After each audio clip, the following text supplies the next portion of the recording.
I'd like to read you chapter 1. Mom.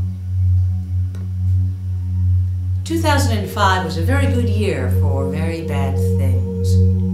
It was the year we became acquainted, briefly, with Terry Schiavo. It was the year we lost Pope John Paul II. It was the year Hurricane Katrina ate New Orleans. It was the year my mother died. It was, mercifully, precipitous. She had a stroke on Thursday. She was alone for about 20 minutes before the neighbor Life Alert notified got into the house. I was at work in my office in Midtown Manhattan when I got word she had been taken to Queens Hospital Center. I headed there immediately. I stopped only to pick up a couple of sandwiches at a shop on Queens Boulevard. My mother loved a nice sandwich, and I hoped she'd be pleased.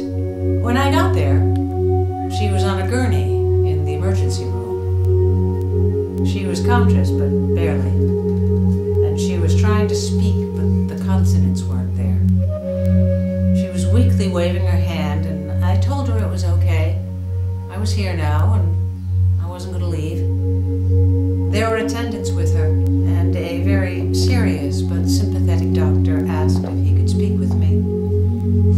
He informed me that she had had a massive stroke.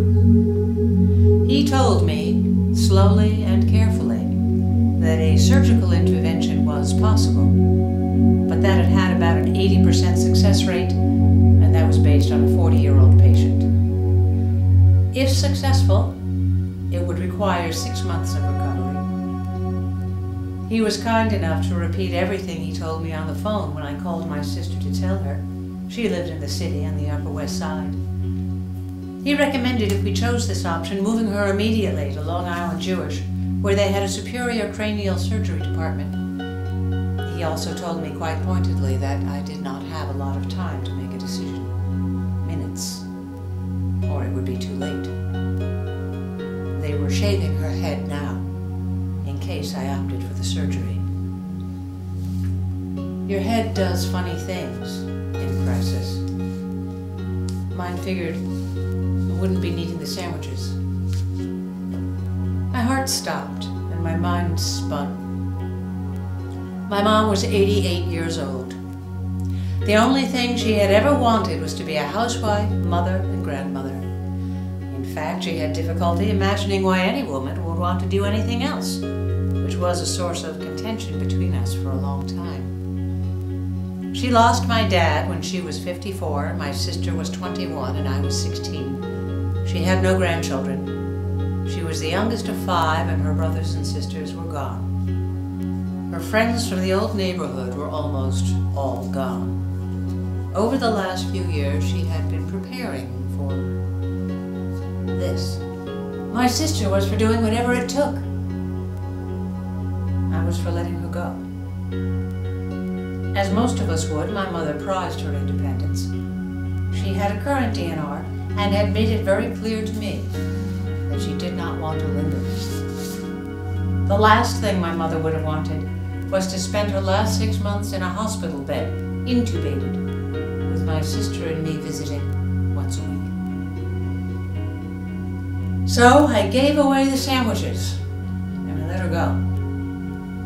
They put her on palliative care, which meant a morphine drip to ensure she was comfortable, but no ventilator, no feeding tube.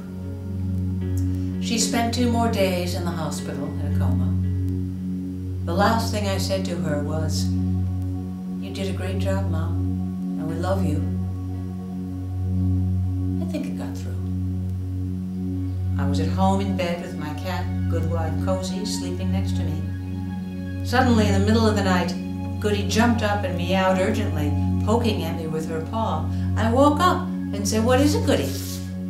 What's the matter?" I had rarely seen her so disturbed. Then the phone rang. I stumbled out of bed to answer it, and it was the hospital calling to tell me that Mom was gone. How about that? Goody already knew. The loss of a parent is like the destruction of the world, you know. They say losing a spouse or a child is more painful, but I had no spouse and no children. I was in shock for quite a while. When I came out of it, I realized something with the greatest clarity I had ever experienced. I had always dreamed of a life with horses. My first memory is of opening my eyes on my 4th birthday and seeing a rocking horse at the foot of my bed. I rode it vigorously in front of the television as my mother ironed, watching westerns. I collected pictures and statues. I lingered over tack catalogs. I spent my babysitting money on an hour with a horse in every local park and vacant lot riding stable in the 5 boroughs. I wore my red cowboy boots everywhere, to my mother's consternation. When I grew up, every vacation was to go someplace where I could ride horses. How I loved horses. But to be realistic, I lived in New York City, I wasn't rich, and a life with horses is just not something a nice Jewish girl did, unless your father's Michael Bloomberg, of course. But I knew I'd get there someday. Much as I hated my job and was fraying under the pressure, I was well paid, I had health coverage, dental coverage, eye coverage, 4 weeks paid vacation, lots of perks, and well, you don't just leave that to jump off a cliff into an absurd child's fantasy. Plenty of time, someday. But the personal cataclysm of my mother's death made it terrifically clear that, in fact, I didn't have forever. I was 53. The number of some days remaining to me was not infinite. It was shocking. It was galvanizing. I started to think about making a very big